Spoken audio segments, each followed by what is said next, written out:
وما هذا الذي قال إنه قرآن فيه ذمه؟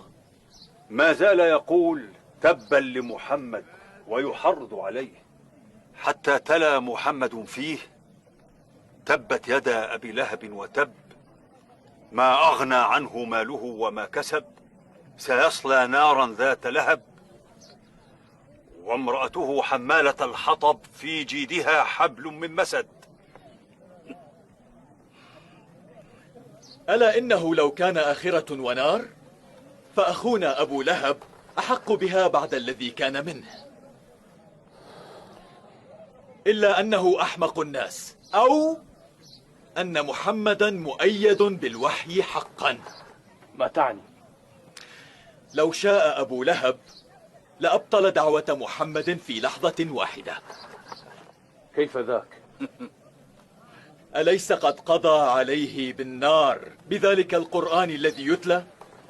فقد وقع الحكم وقضي الأمر.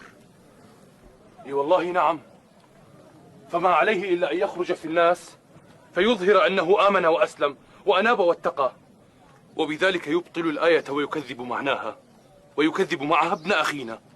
الحمد لله الذي قضى عليه بالحمق وغياب البصيرة.